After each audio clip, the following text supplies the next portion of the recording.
Fala, candidato! Tudo beleza? Professor Renato aqui no canal Preparatório para a Univ do Mérito Acompanhamento Escolar. Então hoje eu vim aqui para a sequência, né, do vídeo de ontem. Eu comecei com vocês uma aula de revisão de História do Brasil. E aí, se você não assistiu, eu sugiro que você assista, né? Porque senão você já vai entrar no meio da aula, né? Então essa aqui é a parte 2.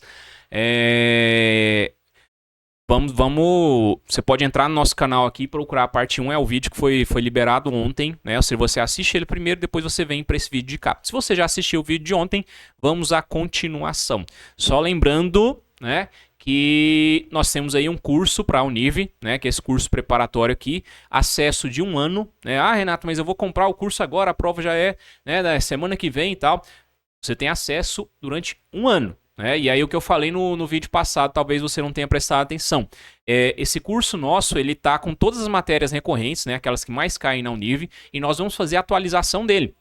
Sempre que sai processo seletivo novo, né, a gente vai lá, analisa a prova, vê se entrou algum conteúdo ali que também pode ser considerado conteúdo importante, se houve alguma mudança, se houve mudança nos livros literários, né? Ou seja, o curso ele é todo atualizado, né, todo semestre. Então agora em janeiro a gente atualiza o curso e se você comprou o curso agora, né, lá em fevereiro você já vai ter acesso à atualização dele, né? Ou seja, e o mais importante, você vai ter pago o valor de 2023, né, para acessar um curso totalmente novo lá em 2024, né? Ou seja, então não perca essa oportunidade aí, certo? Vamos lá para a sequência da nossa aula, que é o que interessa.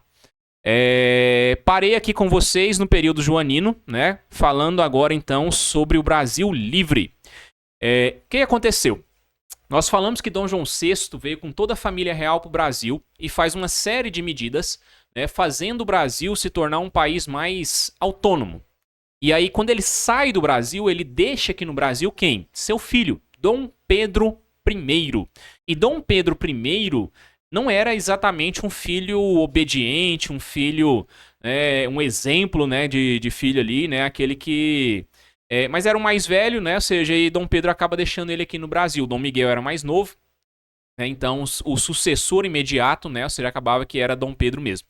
E aí o que acontece? Nesse momento, a elite brasileira, que era composta principalmente de fazendeiros, né, ela vai meio que se unir em torno de Dom Pedro, pressionando ele contra o seu pai, contra o Dom João VI, pedindo que ele fizesse, ele liderasse o processo de independência. E aqui é uma artimanha, né, muito bem pensada dessa elite, né? Por quê? Porque se o processo de independência vem deles, né, e eles não conseguem, né, por algum motivo não conseguem fazer a independência, o que ia acontecer? Ia ter uma retaliação muito forte. Né? Agora, se o processo vem de Dom Pedro, ou seja, próprio filho de Dom João VI, isso tem uma legitimação muito maior. Ele é um monarca, né? Ele é alguém que vai ser mais bem visto, né, perante os olhos ali de outros países. E aí ele acabaria, e se desse errado, né, ou seja, a culpa ia cair nas costas dele, é briga de família, né, ou seja, se vira para lá, e essa elite meio que ia se safar. Né? Mas o fato é que Dom Pedro consegue fazer o processo de independência. Existe todo um mito, né, sobre essa independência do Brasil ter sido um negócio pacífico, né? Ou seja, que Dom Pedro teria levantado a sua espada ali, né, e gritado independência ou morte, né? E aí os portugueses recuado, né? E o Brasil se tornou independente. Não é bem assim. Na verdade, ele assina um documento. Depois dessa assinatura, há uma série de combates, né? Vários portugueses vão ser contra, né, e vão acabar sendo combatidos pelo Dom Pedro I e seu exército até serem expulsos do Brasil. E depois ainda vai rolar um pagamento de uma indenização. É isso mesmo, né? Ou seja, fica atento a isso. Ó. Lembra que a Univ ela se prende a detalhes, não é? Então, a independência do Brasil, na verdade, ela é comprada.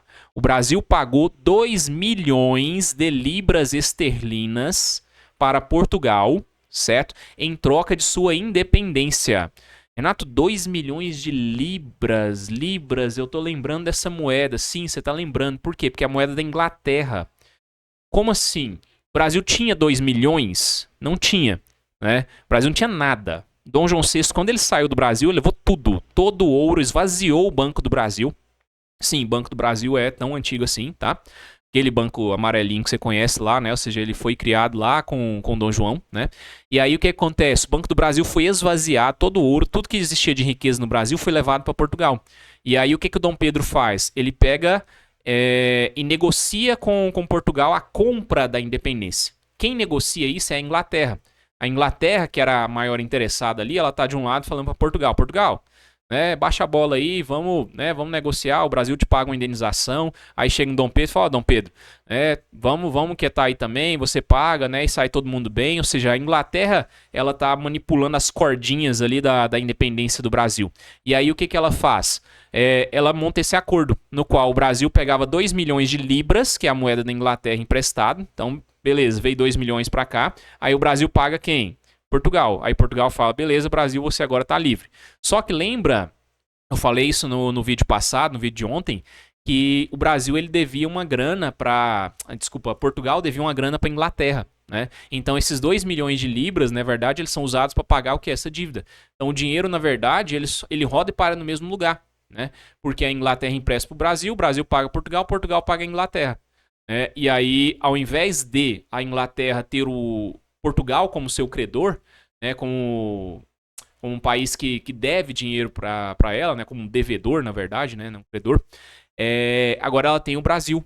E é muito mais interessante você ter o Brasil te devendo do que Portugal. Olha o tamanho do Brasil, olha a quantidade de pessoas que existiam aqui. Então é um mercado muito mais interessante do que o mercado português.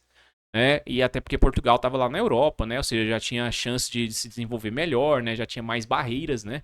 Enquanto o Brasil ainda era um campo muito fértil para você poder fazer essa exploração econômica, né? Então, o Brasil meio que sai do controle de Portugal em 1822, né, quando ganha sua independência, para cair no controle econômico da Inglaterra. E aí, Dom Pedro vai ficar no Brasil, vai ficar no governo brasileiro, né, de 1822 até 1831. Como eu disse para vocês, é um resumão mesmo, né? Ou seja, então eu não vou trabalhar em detalhes, né? Mas o fato é que Dom Pedro não consegue fazer o Brasil crescer economicamente, ele não consegue agradar os grupos, né? Lembra que a elite só queria usar Dom Pedro para poder se libertar de Portugal. E quando isso acontece, o que isso vai gerar? Uma pressão muito forte ali para ele, principalmente por sucessivas crises econômicas, que vai levar ele a abdicar do trono. Né? E quando ele abdica do trono brasileiro, o seu sucessor, né, o seu filho Pedro de Alcântara, né, que depois vai se tornar Dom Pedro II, ele estava na época com 5 anos de idade. Então ele não poderia assumir. Então, até ele atingir a maioridade, no caso 18 anos, né, deveria ser 18 anos, o Brasil seria governado por regentes. Né? Então isso seria o chamado período regencial. É uma espécie de experiência democrática que o Brasil tem no meio desse governo, esses governos imperiais, né? Ou seja, entre o governo de Dom Pedro I e Dom Pedro II, o Brasil vai ter uma espécie de experiência de democracia ali, né? Ou seja, de eleições, né? Para o cargo de regente, né? E aí vai ser um período de muita instabilidade, né? O Brasil não estava adaptado a esse período um pouco mais democrático. Muitas províncias se aproveitaram para se rebelar. E a partir da rebelião, né, dessas províncias aí, ficou meio que evidenciado, né, que a única solução para o Brasil não se repartir em vários países era voltar a ter um monarca. Né, ou seja, alguém ali com poderes absolutos. E aí o que eles fazem? Eles antecipam a maioridade de Dom Pedro. Tá vendo aí, ó? O período regencial ele começou em 1831. Aqui ele tinha 5 anos de idade, né? Então era para ter durado, né? Ou seja, até ele atingir a sua maioridade. Ou seja, teria que ir mais 13 anos, pelo menos, né? Ou seja, então seria ali até 1844, né? Mas em 1840 acontece o golpe da maioridade, né? E aí Dom Pedro, com 14 anos, quase 15 anos ali, ele assume o trono. Né? Esse período do segundo reinado, Dom Pedro II, né? Ele é um período bem longo, ele vai de 1840 a 1889, então são 49 anos de governo do Dom Pedro II. E isso acontece muito por causa de uma estabilidade que o Brasil vai adquirir nessa época, principalmente econômica. Né? Lembra que a gente falou dos ciclos, entre aspas, aí, econômicos, né? Porque tem todo aquele problema que eu falei na última aula de ciclo, né? Porque é algo que começa e termina, né? E na verdade isso sempre vai continuar. Né? Mas você tem um período econômico aí em muita pujança, né? Que é a produção do café. E aí, quando o café começa a ser produzido, você tem muito dinheiro entrando no Brasil, né? E isso dá um pouco mais de tranquilidade, né? De estabilidade para Dom Pedro II. E aí, o que vai acontecer? Dentro do governo dele, tem aquele lance dos escravos que eu falei para vocês, né? Que a Inglaterra pressionava muito o Brasil para acabar com a escravidão. Por quê? Porque a Inglaterra era boazinha, não gostava de escravidão, não gostava do sofrimento dos negros. Não, nada a ver com isso, né? A questão é que a Inglaterra ela queria mercado consumidor. E quanto mais pessoas recebendo salário existisse no Brasil, melhor para eles, né? Então por isso que eles queriam que não houvesse mais escravos, mas sim trabalhadores livres, que a Inglaterra poderia lucrar com isso. E aí o que acontece?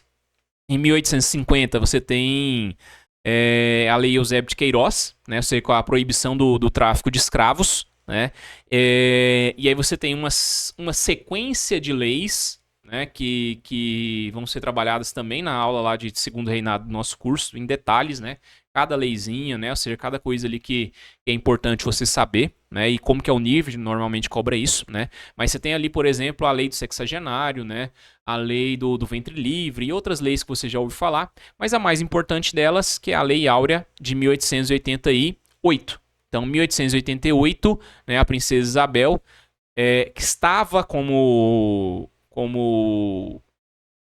governante, né, do Brasil durante a ausência de Dom Pedro II, pressionada ali pelo Congresso, ela acaba assinando essa lei. É óbvio que existia toda uma manobra de Dom Pedro, né, que é falado lá em detalhes no nosso curso também, né, mas a questão é que quando você tem a abolição da escravidão, né, você tem uma série de situações na qual esses ex-escravos eles não são inseridos na sociedade. Né? E isso, inclusive, é tema, né? Já vi isso sendo cobrado na Univ, né? Sobre a situação do negro pós-abolição. Né? Por quê? Porque ninguém queria dar emprego para alguém que até semanas antes era visto como um objeto, não era visto como uma pessoa. Né? Então tem todo um problema que acompanha, né, a abolição da escravidão no Brasil. Durante o governo você tem também a questão da Guerra do Paraguai, né? E aí é importante a gente citar que Guerra do Paraguai, abolição da escravidão são coisas que estão ligadas ao fim do Império. Porque quando você faz a abolição da escravidão, os donos de escravos eles não recebem uma indenização. Ou seja, o cara tinha lá 1.000 escravos na fazenda dele. Os 1.000 escravos agora são livres. Ele não recebeu nada do governo. Então esse fazendeiro ele se volta contra Dom Pedro. Quando tem a Guerra do Paraguai, o exército ele não recebe praticamente nada também de reconhecimento, né, de reconhecimento financeiro, de honrarias, né, quase nada. E aí o exército se volta contra Dom Pedro.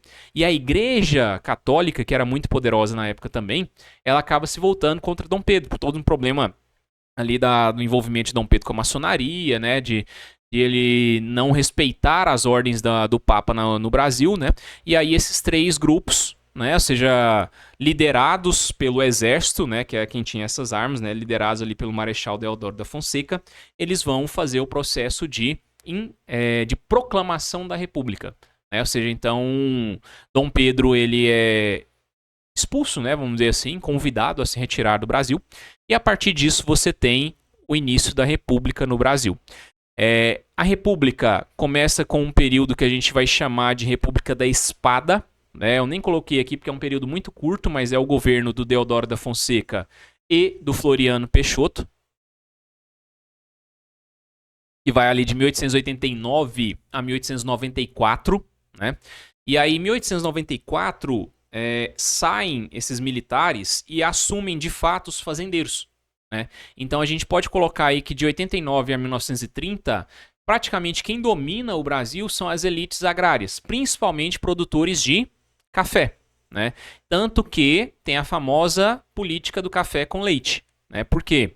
esse nome se dá pela ideia de que São Paulo e Minas Gerais eram quem dominava a política brasileira. Praticamente você vai pegar ali, ó, se eu não me engano, são 11 presidentes, né, de 1889 aliás, de 1894, né, que é quando chega de fato ali os fazendeiros, né, até 1930, e só um deles não representava a elite cafeeira, né, ou seja, a elite ali de fazendeiros de São Paulo e Minas, né?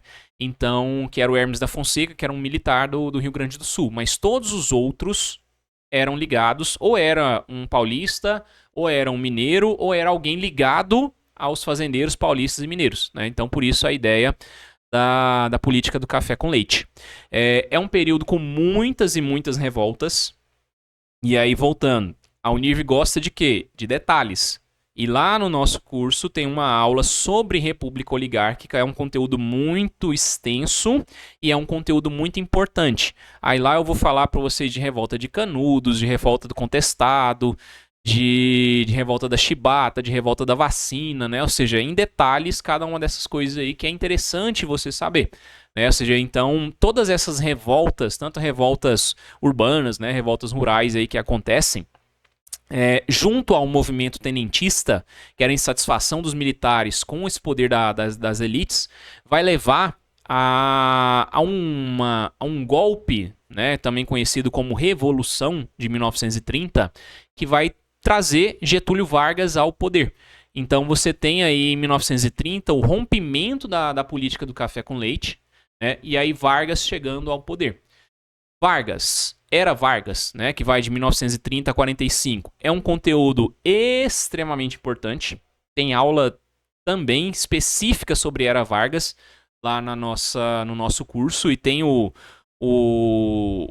resumo completo, né, ou seja, de Era Vargas na nossa apostila, com exercícios. É muita questão que já caiu de Era Vargas dentro das provas da Univ, né, então vale a pena, né, se você ainda não estudou, você dá uma olhada nisso daí, mas se você já estudou, então só fazendo essa revisãozinha mesmo. 1930, Vargas chega ao poder, ele vai ficar de 30 a 34 de forma provisória. Por quê? Porque ele suspende a Constituição e vai governando o Brasil provisoriamente. Aí há uma pressão em cima do Vargas para ele poder liberar uma nova Constituição. E ele faz isso em 34. Então, essa Constituição dizia que o presidente seria eleito de forma indireta. E aí o próprio Vargas se elege. E aí ele ficaria até 38, né, no poder. Durante esse período provisório, mas principalmente com a Constituição de 34, Vargas traz uma série de inovações, né, que são muito importantes aí, como, por exemplo, o voto feminino, como, por exemplo, a consolidação das leis trabalhistas, né, Ministério do Trabalho, né, então uma série de coisas que são criadas durante o governo Vargas ali, que vão praticamente mudar, né, a história do nosso país. Né? E aí o que vai acontecer? Vargas, ele deveria ficar até 38. Ia ser 8 anos seguidos, já era muita coisa. Só que em 37, né, ele dá um golpe. Eu explico lá na aula sobre o plano Cohen, né, o plano que foi forjado pelo governo Vargas, né, que ele inventou ali para poder dizer que os comunistas queriam tomar o poder no Brasil.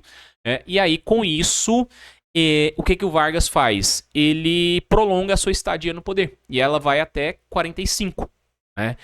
E isso... ela só se interrompe em 45, por quê? Porque 45 é o ano final da Segunda Guerra. E aí o Brasil ele entra na Segunda Guerra Mundial ao lado dos Estados Unidos, ou seja, ao lado dos países aliados. Né? E o que acontece é que os aliados eram as democracias. Então, eram democracias que estavam tentando derrubar ditaduras, ditadura nazista, fascista, né, o Império Japonês. Então, Vargas ficou numa situação na qual ele estava mantendo uma ditadura enquanto ele lutava contra ditaduras. Então, ficou meio que paradoxal. Né? E aí há uma exigência por sua renúncia, né? Vargas, na verdade, é deposto em 1945, e aí começa um período democrático do Brasil. Esse período democrático ele vai durar de 46 a 64. Né? Então nós temos ali governo Dutra, né? Ou seja, primeiro. Depois do governo Dutra, você tem um retorno de Vargas ao poder. Depois do retorno de Vargas, você tem o suicídio dele em 1954.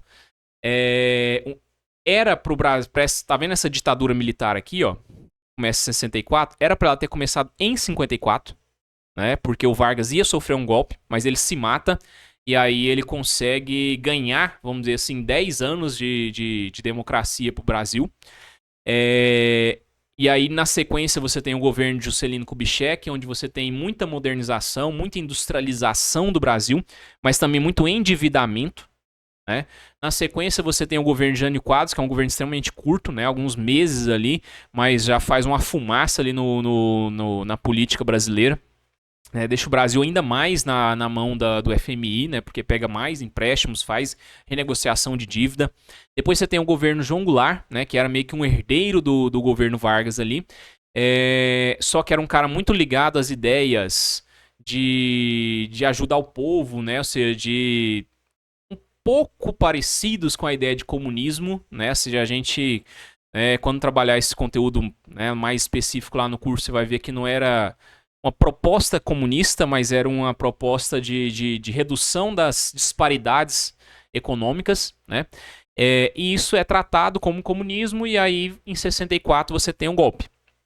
O golpe militar, ele vai colocar os militares no poder, mas é bom dizer que é uma ditadura civil-militar, porque não era apenas militares que estavam no poder, mas também civis que estavam ali por trás deles, né, grandes empresários, principalmente pessoas ligadas ao capital estrangeiro, né, que queria afastar qualquer ameaça comunista do Brasil.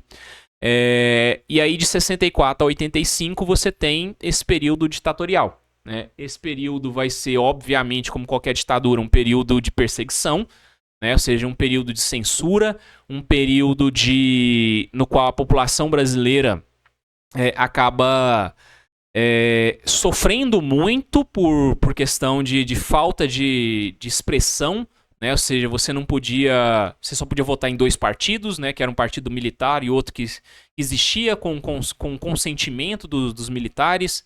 Você não tinha possibilidade de eleger presidente, você não podia eleger governador, você não podia eleger prefeito, né? Você não tinha, por exemplo, a liberdade do habeas corpus, né? Ou seja, que seria uma proteção ali a qualquer abuso de poder, então você poderia ser preso a qualquer momento, né? Então, toda uma série de situações ali, né, que também vão ser trabalhadas em detalhes lá no nosso curso, né? Mas que leva em 1985, já ali praticamente no final da Guerra Fria, né? Ou seja, quando a União Soviética já estava praticamente se dissolvendo, a ameaça comunista já não existia mais, né? Você tem essa abertura. E aí, quando você tem essa abertura, o que acontece? O poder volta, o Brasil volta a ser uma república presidencialista, né? Você vai ter, em 1888, uma nova Constituição.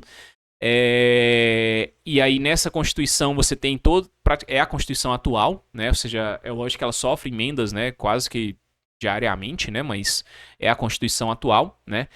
E aí você tem praticamente alguns anos, né, de crises muito fortes para a economia.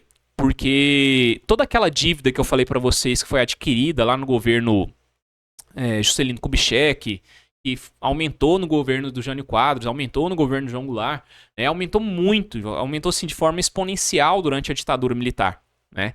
E aí o Brasil fica numa situação onde a sua moeda estava extremamente desvalorizada. Início dos anos 90 ali você tem inflação, né, absurdo, assim, mais de 1000%, assim, ou seja, o dinheiro, praticamente, se você dormisse com dinheiro no bolso, né, você tinha uma desvalorização assim imensa, né, de um dia para o outro, né?